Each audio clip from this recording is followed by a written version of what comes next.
하나님, 온라인과 오프라인으로 예배할 수 있음에 감사드립니다. 일주일 동안 집과 학교, 학원에서 문제를 만날 때마다 하나님을 의지하지 않고 친구와 부모님을 의지한 것을 회개합니다. 여호사밧처럼 하나님을 의지하는 마음으로 이 자리에 나왔사오니 우리의 기도와 예배를 받아주세요. 예수님 이름으로 기도합니다. 아멘.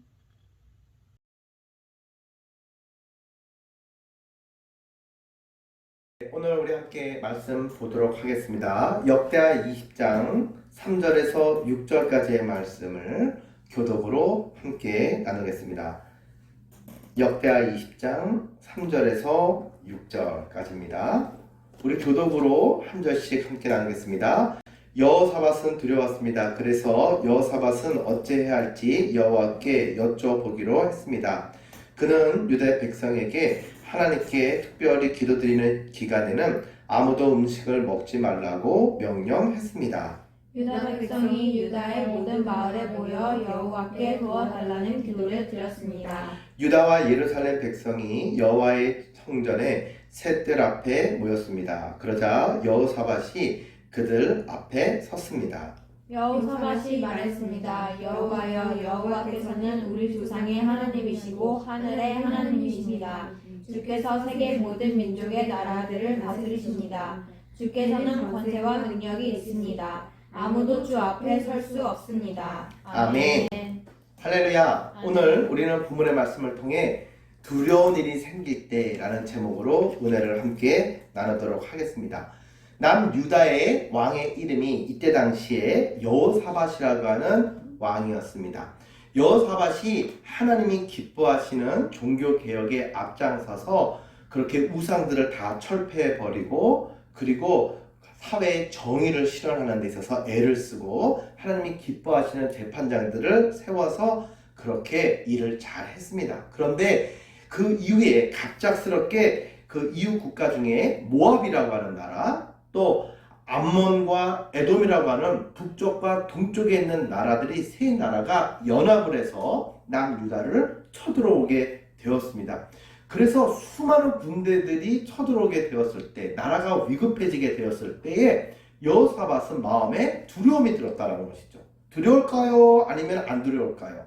모든 사람들은 두려움을 경험한다라는 사실이에요. 어떻게 하지? 어떻게 하지? 전쟁을 준비하기 위해서 동분서주하며 그렇게 뛰어다니기보다는 여호사밧은 온 이스라엘 백성들에게 하나님께 이 전쟁에 대해서 물어보자 라고 이야기하면서 기도하자 함께 이야기를 하면서 그렇게 온 백성들이 금식하면서 하나님의 도우심을 위해서 기도하는 날로 선포하게 되었습니다. 사람이 어려운 일을 당하고 두려운 일을 경험하게 될 때에 인간적으로 생각하고 준비하기보다는 하나님께 그 상황에 대해서 어떻게 해야 할지에 대해서 먼저 물어봤다라는 사실이 우리가 오늘 함께 말씀을 통해서 배우고 우리의 삶 속에, 여러분들의 삶 속에 붙잡아야 할 내용이 되겠습니다. 여러분들의 삶 속에도 두렵고 어려운 일들이 있죠. 시험이 있을 수도 있습니다. 학교 시험 어떻게 하지? 지혜가 부족한데 어떻게 하지? 시간이 없는데 어떻게 하지? 아니면 친구들과의 관계 속에서 그렇게 여러 가지 어려움이 있고 두려움이 있을 때 어떻게 문제를 해결하지? 또 내가 몸이 아파서 정말 너무나도 걱정이 될 때, 두려울 때 그 마음과 치료를 위해서 어떻게 하지? 이러저러한 생각을 하게 될 때에 우리들은 세상적으로 준비하고 대비하기보다는 여호사밧처럼 하나님께 먼저 묻고 하나님께 그렇게 기도하는 친구들이 되어야 될 줄로 믿습니다.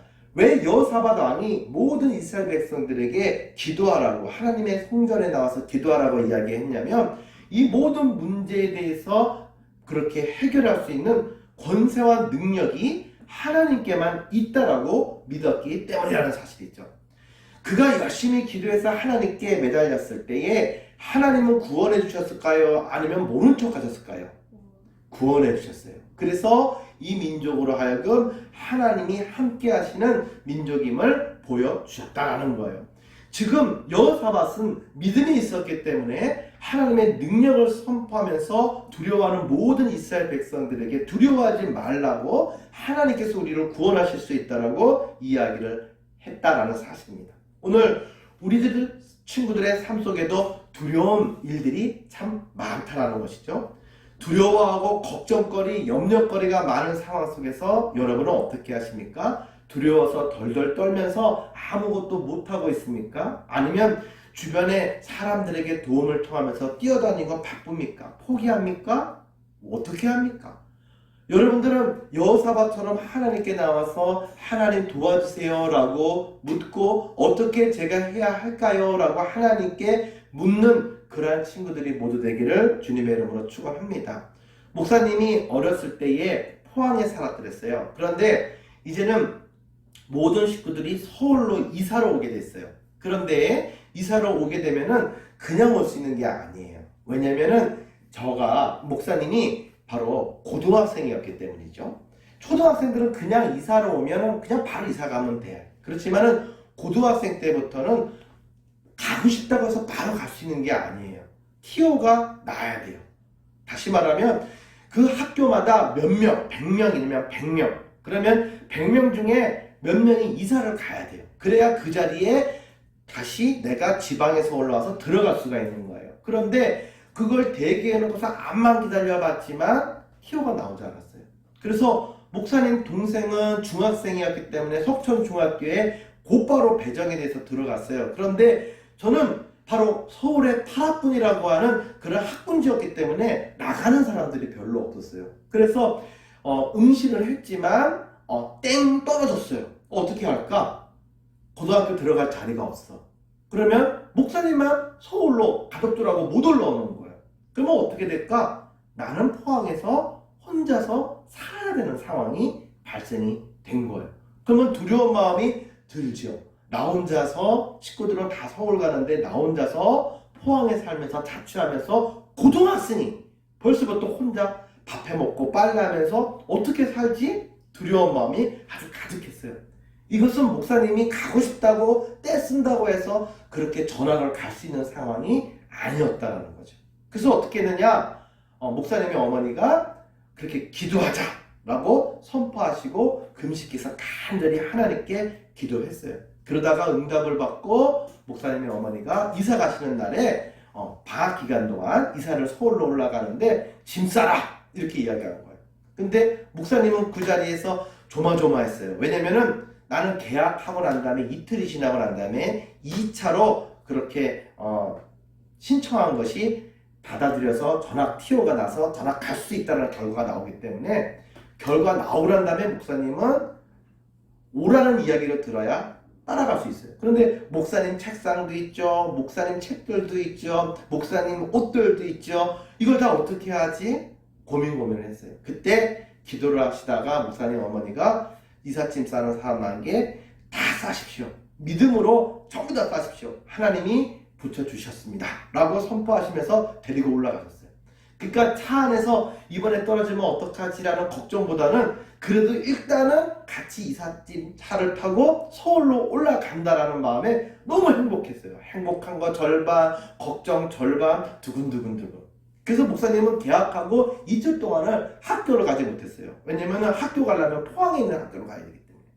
그리고 난 다음에 계약하고 난 다음에 이틀이 지나고 난 다음에 교무실에다가 전화를 했죠. 따르릉. 됐나요? 안 됐나요? 물어보려고.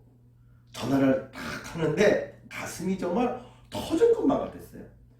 왜냐면 거기에 강북에서부터 강남 파라군 쪽으로 이사 온다고 해가지고 줄 쓴 사람들이 엄청나게 많아서 대기번호가 많아서 목사님이 될 가능성은 거의 1%, 2%밖에 없었거든요. 그런데 내가 이 소식을 확인하는 순간 너무너무나도 다시 포항에 내려갈 수 있다는 사실 때문에 너무 두려웠어요. 그래서 목사님이 아니라 어머님에게 대신해서 이걸 갖다가 확인해 달라고 이야기하고 목사님은 뒤에서 간절히 기도했어요. 이틀 동안 잠을 못 잤어요. 계속 기도하느라고. 그래서 딱 전화로 물어보니까 결과가 어떻게 나왔을까요? 된 거죠. 맞아요. 붙었어요. 대학 붙은 것보다 더 기뻤어요. 학교 나오란다. 그래서 들어간 게 가락고등학교였어요. 그래서 학교에 붙었다. 여기 학교 내일부터 가면 된다라는 이야기를 듣고 너무 행복했어요. 너무너무 행복했어요. 그래서 나중에 물어봤어요.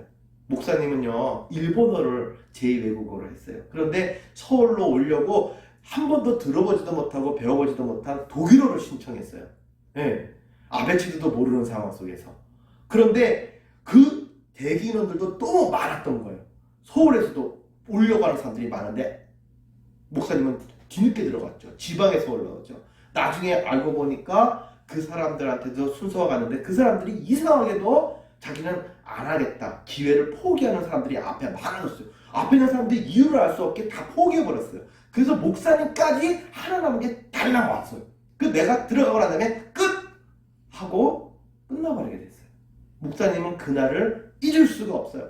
정말 그만큼 두려운 적이 없어요. 군대 가야 된다는 것도 두려웠었고 대학 시험의 결과를 기다리는 것도 두려웠었고 많은 두려움이 있었어요. 그러나 인생에서 정말 내가 고등학교 1학년 때 전학 올 때만큼 그렇게 두려웠던 마음이 없어요.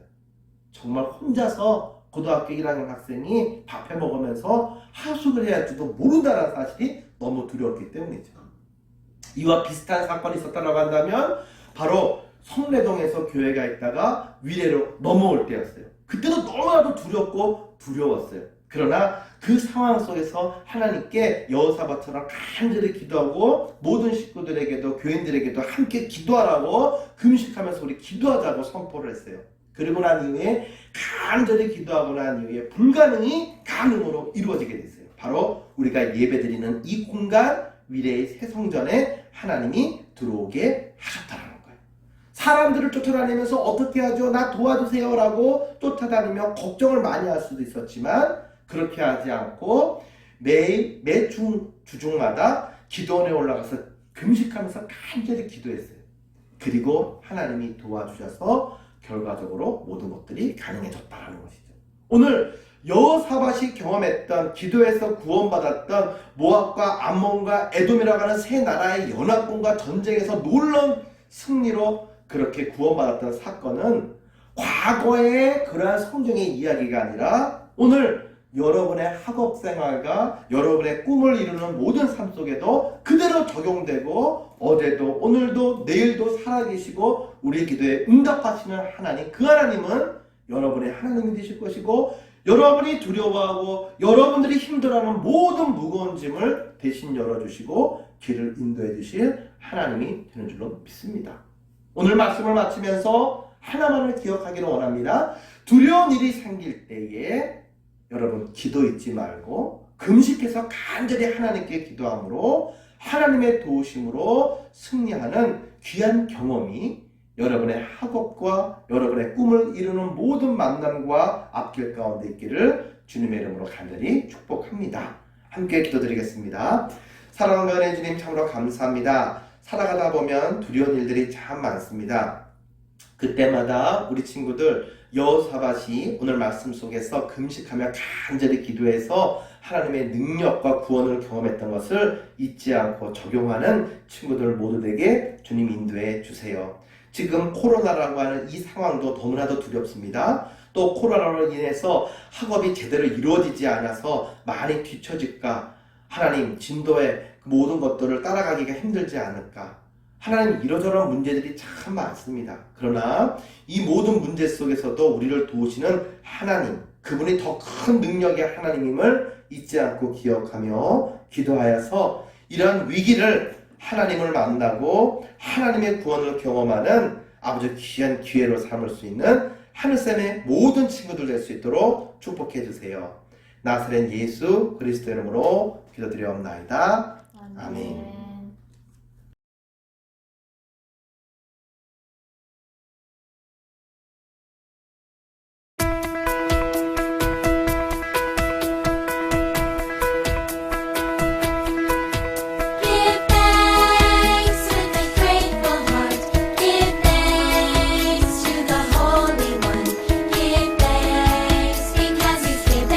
Jesus Christ, His Son. Give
사랑의 하나님, 이 한 주간 동안 저희를 지켜주심을 감사합니다. 하나님을 아는 지혜와 기쁨을 저희에게 주시고 이 자리가 축복의 자리가 될 수 있게 해주세요. 저희가 마음 모아 드리는 헌금이 하나님의 말씀대로 쓰일 수 있게 해주세요. 예수님의 이름으로 기도했습니다. 아멘.